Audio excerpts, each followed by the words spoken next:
Dude, I ripped major ass in Texas in this hotel Sounds I like was a staying great at. song title. I ripped major ass in It's Texas. like a Wheeler Walker Jr. Dude, I was like every night I was in Texas, I was going out and just like eating some fucking crazy food and drinking all kinds of drinks. Yeah. And one morning I was going down the elevator and I was going to the lobby to go somewhere and I fucking farted, dude. Like one of those big, like one of those that like it makes your day better, you know, or something. One of those that just relieves your whole body.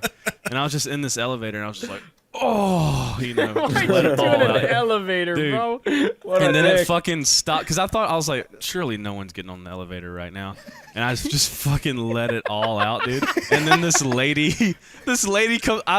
I farted in the corner, and I just like dumped it all in this one corner, and I walked over to the other corner of the elevator, and then this lady got in because the elevator went and stopped. I was like, oh no. And then she went and walked right in the corner I fucking farted in and just stood there for like 20 floors. And I was like, this is so awkward. You Like, just see a single tear roll down her cheek slowly, she just starts coughing Gagging. and throwing up. just quivering next to you. I That was, is dude, I was like, fucking oh my God, she knows I just ripped ass in that corner, just standing in my fart cloud over there. It's so bad. I did that on I'd a be like- plane one time. I made Oh the no, you're woman one of next to those me. people, Dude, when you have to fart, man, sometimes you just gotta. bro. Let Get that shit up, go, go to let the her go. bathroom. No, Dude, I hate those people. I had a flight to LA. This Me guy too. ate 3 ham sandwiches during the flight, and I swear to God, he shit his pants like 7 times. It was nonstop. Between the smell of like wet Subway smell and ham, and then shit. Dude, it was just it'd go back and forth. It was just a cycle of ham smell, then poo smell. It was just Hell a yeah. factory. It was awful. I wanted to die. Damn. I can't believe you're one of those people, We've dude. really derailed this podcast. Yeah, into oh, no, this- we're this right on shit target. show. no. This is how it's every supposed to episode go. ever. No, but you know when you rip ass and it's like one of them ones where it's like it's warm. Yes. And it's like it's like sulfury and sour and you're Yeah. like Yeah, and it's Dude, like and then- you don't know if you shit yourself or not. It's a little game. dude, I was Yeah. ripping an ass last night. I swear to God, Bro. I got out of my bed. And like shook the Oh, no. It's like a Dutch the oven. covers, dude. Yeah. Dutch Oh, oven. and then I opened the window and I was like, I'm just gonna have to suffer in it being cold because it's just like I can't deal with this stank right now. So. Where even are you right now? I stayed at my friend Sam's place in LA. I don't know why it was so cold yesterday, but I guess I just got kind of acclimatized. Oh, you're in to LA right Mexico. now? Yeah, I got back to Yeah, LA last night. that's dope. So How yeah. many months of the year are you like not at home? I mean, I go home for maybe like a day a month at this rate. So Damn. yeah, it's kind of lame. My sister having a little kid and living really close. Like I just sold my apartment, so I moved home with my parents. And it's Hell so yeah. sick. Like it's so fire just like, going home and getting nurtured by mom and dad and like I don't have to do anything. It's so sick. You don't have to make dinner, take out the trash, nothing, do the dishes, all taken care of. Dude, nothing. And it's amazing. But yeah, it does kind of suck to being a touring artist sometimes. Like, but I obviously got to like count my blessings. Like, come on. Yeah, I feel But- like that's a 50-50. Like a little double-edged sword there where it's super fucking dope to be like touring everywhere, but being home like once a month, dude, that sounds tough. Yeah. It Yeah. does sound pretty rough, yeah. I leave the house once a month. Yeah, that's Like the opposite. But Yeah. it's amazing. I mean, like I can't really complain. And I think in Yeah. 5 or 6 years, I'll probably be like, all right, enough. Let's have a kid. time or time some to shit, chill you know out a what I little mean? bit. Yeah. Yeah. Yeah, something No, like that's- that. I feel That's like pretty reasonable. the only thing better than our job is your job, honestly. Like, I feel don't like- know. I feel like they're I would fit, love to like be a musician, again, yeah. you could go either way though. It's like Yeah, our I mean, I guess job you're seems Mr. kinda Beast. tight. And well, Yeah, when Mr. you're Beast. I imagine like month 8 out of the year that you're touring, you're like, damn, I wish I could sit in my chair and play video games for a Yeah, month true. straight.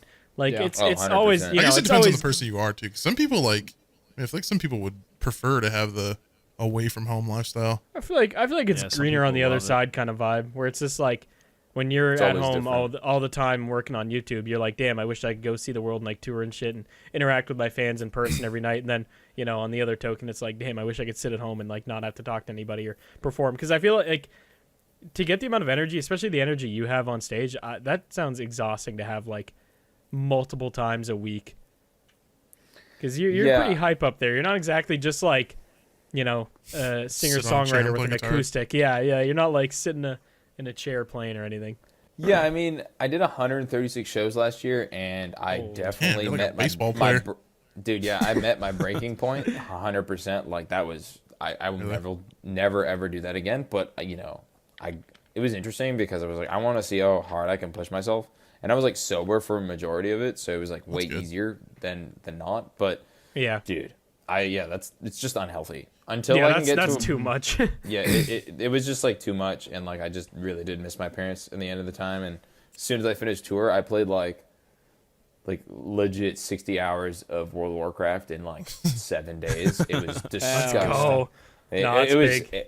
It was dope. It was a good time. But then I was like, wow, I'm really bored that fast. Yeah. In like a week of playing. But yeah, sometimes question. it's difficult. Yeah, what's up? So like because you're like away so long, right, during the year, is that something that you choose to do, or is that something that you're like obligated to do, like contractually or something? No. It's definitely all choice. Okay. But last year was the type of year where I needed to just like step my foot into every single market and do shows, and then now I can just be more selective, and now I have like ticket sales, so it's like, will I get booked for a festival? Perhaps, I don't know. But yeah, unfortunately, that like my year last year was my year in 2020, but COVID kind of So it was just like a good learning experience because I really wanted to see how much I could do until I broke, and I definitely met my breaking point. And you know your limit at least. Yeah, I know my limit for sure now. It was beautiful but terrible at the same time. So I was gonna say, I feel like every time I like saw you in the last couple of years, you're literally like, yeah, I'm in town for like fucking 2 hours, and then I gotta go again because we have a show like tomorrow. It's just fucking wild. That's nuts. Yeah, you don't really get to see much, but you do. It's so weird. It's like everyone's like, oh, like it must be so much fun traveling and doing this and like it is fun. Don't get me wrong. Nothing else I'd rather do, but it's just like it's not what it seems. It's like everyone's sweaty, everyone's sharding, everyone smells like fucking hot dogs, and it's like Tell me when you get to the bad part.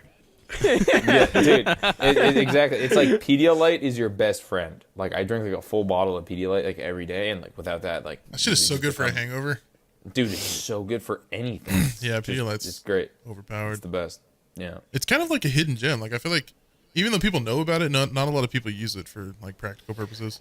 Yeah, you'd be surprised because it is baby food, but like we're all just we were all babies, so it's like why is it any different? Yeah. Is that really what it's for? I've got the same stomach and asshole. That's I can process that. Yeah, exactly. I mean, I feel like when I was younger, the only time I ever really heard of Pedialyte is like to use when you're sick. Yeah. But I mean, it's literally just chalky. It's like a better electrolyte than chalky. Yeah, I think it's salty liquid too. IV is another good one. Yeah, there's a lot of better options now than you still have. I still feel like I have to kind of force myself to drink those though. It's not the liquid IV. Not very. Yeah, the taste of them. I know it's good for me and it helps, but I just need some whole milk or a Miller Lite. Classic, dude. Yeah, what did you tell Yummy the other day? Like good. you're like, if I get sick, I'll just take an Advil and drink a beer. That was wild. I mean, shit. Yeah, that kind of works too. It kind of works. It can work some days. I feel like if I was on tour like every day for months on end, I would just take Advil or like aspirin every day. I'll say from the very little amount that I've played shows, I definitely I haven't been on like any crazy like month-long things or whatever, but like even little weekend runs, like day 2 of like headbanging and shit on stage, you're like, God damn, and you get out of bed, you're like, fuck, I feel like shit. You feel like a robot, like your joints and everything are all sore. Like the interesting thing is though, is like, you must know the vibe. Like when show starts, like it doesn't matter. Like doesn't matter all how that bad goes you feel. away. All of it just it's like a high. has to. Dude, I've been like fully blown asleep with my in-ears and like pack ready, full blown asleep like before I go on stage, and people like shake me and I'm like, all right, and I just immediately get on stage type thing. And it's like, you got to do it. It's such an interesting concept. It's like you're in go mode, bro. Like it's like high on life. Once you get on stage, it's like everything in the world disappears, and you're just like Yeah. the adrenaline. It's just fun. It's fun as fuck. It's one of the most fun things I've ever done. Even playing to like 50 people, it's still so much fun. Doesn't matter. Dude, those are the best shows though. 100%. Yeah. Those are the best shows. Because like those people are there, like they're there. They're about it. and they're there. Like you Yeah, know, Right, they're really about that it. shit. Yeah. Yeah. Because like now I'm doing shows and it's like, oh God bless, I'm doing bigger shows. But it's like it's kind of like people just dragging their friends sometimes, and they're like less inclined to like smash Yeah. each other out. So it's just interesting. It's like it's cool seeing how my career has like elevated and in some aspects like declined and whatnot, and it's all like peaks and rhythms and shit. So What was it's it really like sick. starting out for you? Just like starting out fully as a musician? Yeah, Or- I want to ask like a more specific question, but I don't really know how to word it. Just like in general, like playing shows or you know. My just- first show just I ever anything. did, I was high on Adderall and I drank like 3 Rockstar Monster Yeah, Holy baby. shit. kill alcoholic yourself. drink. Damn. It was lit. And I was the only person that was there was my friend Julian and my DJ Dan and it was that. And then I took off pretty much all my clothing and I was like screaming at the microphone, didn't know how to perform. That was like probably my first show ever. That sounds like a current Post Malone concert. Yeah, honestly. But like, yeah, starting as a musician, man, like I just dropped music every single day. That was pretty much it. Like I would just make a song and release it. Won't even think about it. And through that, you know, like the Russ concept and how he released music literally Yeah. every week for like 3 years straight. Yeah. And it just really worked. I just was like, shit, dude, you know, if he can do it, why can't I? And I just kind of started releasing music all the time, and I got really lucky, and you know, I just made music with other people, Yeah. and That that's helps. kind of it. Like that, yeah, that really is it. It's just like making music with like people all around the world. You can create, you know, like you can tap people's fan bases and be like, if they like the song, maybe they'll tap into you, and that's kind of just, you know, a snowball effect. You know, Yeah. one fan is better than none fan, right? So Yeah. it's like the one I mean, plus 1 + 1 = 3.